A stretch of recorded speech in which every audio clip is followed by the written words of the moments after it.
Mr Chairman, I'd like to ask, what are your local connections to Boston and Skegness? And if I may, I will start with you. Well, I live here. My children go to school. Do you mind standing up? Sorry. Okay. I live here full time. My children go to school at local primary and secondary school.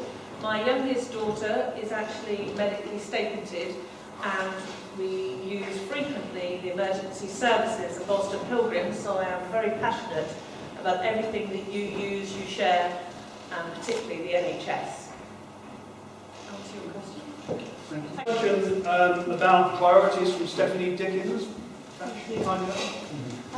What do the candidates see as their top priority for action when elected, and how would they seek to act on it?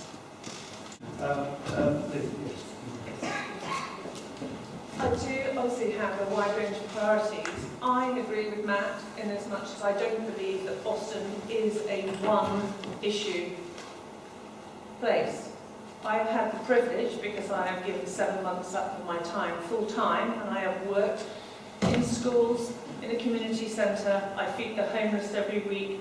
I work with dementia, social care. I have volunteered at every place that will have me, and if I haven't been there, please ask me.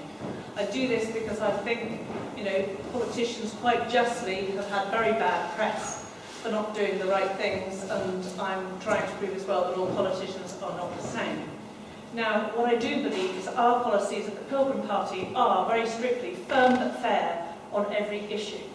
Obviously, immigration has an effect in this area, but I would say, after working here full-time, day in, day out, that firm but fair.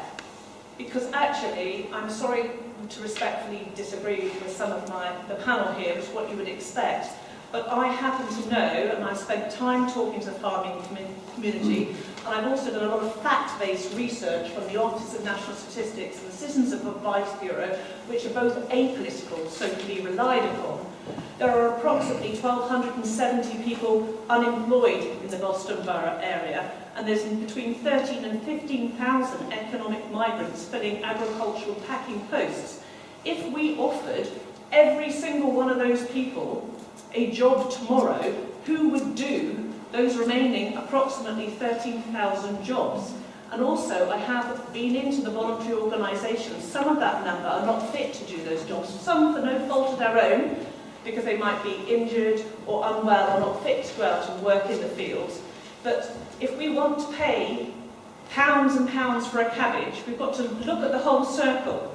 And actually, I do believe that British jobs should go to British people first, but I also believe we've got to talk the truth. And actually, those figures do not add up. It's not helpful for Boston. And I live in a parallel universe from some of these people, because when I'm out there, do you know what is absolutely amazing? Is that 95%, so I've been out on shift with the ambulance service, the police, you name it, I've done it. These people are inspirational, they're the backbone of our country.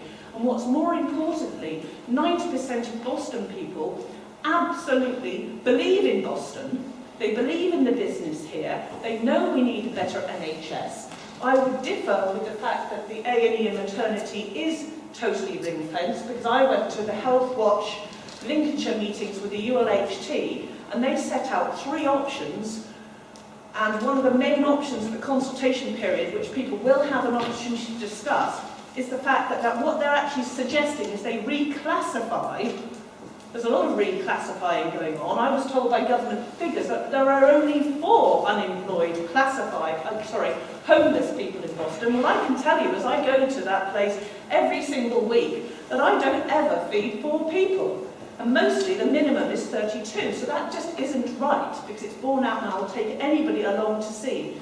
Something that is very shameful, which made me feel, and this is where I'm going, and not reading it off a press release, but being here counts, is I went out with the homeless. I went to Centrepoint, and I was ashamed for one reason. It's very easy for me and anybody else, it's very much there for the grace of God go I, to assume that anybody who is homeless or desperate won't get out of bed, won't bother. I'm not talking about people who are 4 generations never worked. I'm talking about somebody who's homeless. Do you know what mortified me? You'd be every one of you shocked. 6 people suddenly got up I said, where are they going? Where are they going? With their phone, and they ran out the door. They were all very, I was surprised, so clean and washed. And they explained to me at Centrepoint that these people were working 12-hour shifts on 0 hours and were coming home and sleeping in -4 in a hedge. Now that isn't the Britain I want to live in. I was ashamed because these people are washing, making themselves respectable in a public toilet and then going out doing a 12-hour shift, sponging off their clothes, sleeping in -4 and then going to work. Now as a Christian living in a country I believe is great, that isn't good enough. That does not work for me and I was ashamed. I'm not talking about people who can't be bothered to try, but that is not right.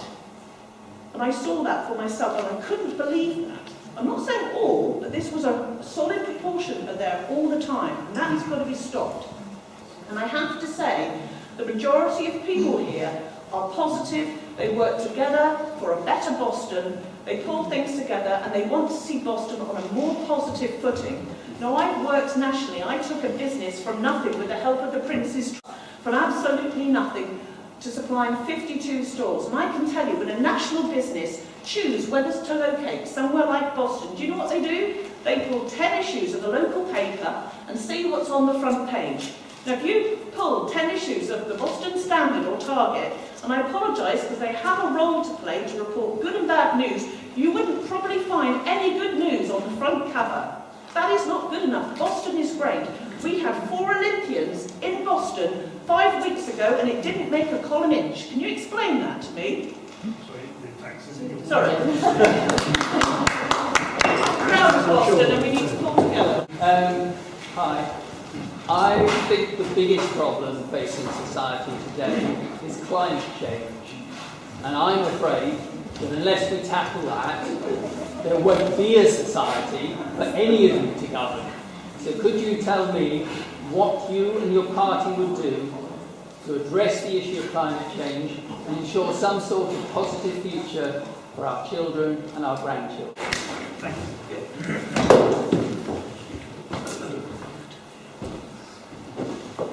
So, yes, I agree with a lot of what the gentleman said and disagree obviously on some things. I would like to see more wave power. I would like to see, same as Councillor Payne said, I would like to see our homes more insulated and each of us doing what we can. I come from an ecological background actually because my business that I started, I was one of the first people who actually had their own label, ecological market fashions, taking it to the high street and market stores. So I know a lot about how we can reuse things. And I think that if any of us are parents, want to be parents, on this panel, on this team, it does matter what's happening with our grandchildren and our children, because I don't think it's fair for us to say, I tell you what, none of us are going to bother, and you can all deal with it in the future, because they are our children, and there's no doubt about it that most professional scientific belief does believe that what we do has an impact. And I think it's the easy way out, with respect to Mr. Hunter Clark, to say that because other big countries aren't enlightened enough, that we shouldn't start, because it starts with the man in the mirror. Sorry to quote Mr. Jackson there, but that's my year and my age, I'm afraid. I'm a bit older than some of them. But I think it does, and I think what we teach our children, and the fact that we should reuse, recycle, look at everything we do in our homes on a daily basis. I agree with Matt on the fact that it's balanced. We do have to, we have to have practical, economical business models to make things work in our economy. But I do think that if everybody tries individually, we build well, we build in a green environment. If we all take some personal responsibility, that's not a bad thing. Because Boston's made up of people, Lincolnshire's made up of people, the country's made up of individuals. So if we all do something, it will make a difference. Thank you. Thank you. Thank you. Good evening. Health and well-being is a priority for me. Unfortunately, Boston has an unenviable reputation in this respect. So I'd like to ask what your party's policies would do to help in these matters. Thank you. Well, I, at the Pilgrim Party, we feel very much the same as in the panel, that the NHS should be free at point of use. we are very anti-privatisation, and we also, one thing that I'm very discouraged about is that comes back to figures and where immigration, I feel, does affect the health service here, which is not being recognised, is that the Office of National Statistics lists the population of Boston and Borough Council and this area as 65,900, whereas the Office of National Statistics for the same area for the same period lists the GP registrations here at 79,112. Now that's a differential of 13,000 people that we're not getting funded for. Now I don't know about you, but it is rather difficult to get a GP appointment.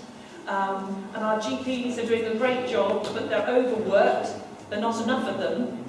They're overworked and there are not enough GPs. And I think we need to have MPs who are actually going to demand match funding for the amount of people here. It's one thing saying that yes, we do need people here to work in fields, but we need the funding for them, and that's what we're not getting. And in the last terms of government, that hasn't been addressed at all. And I would certainly like to see a pledge around this table, certainly from the Conservatives, that actually we will actually get match funding, and they will come off the party line and actually demand that for Lincolnshire, for Boston Skegness.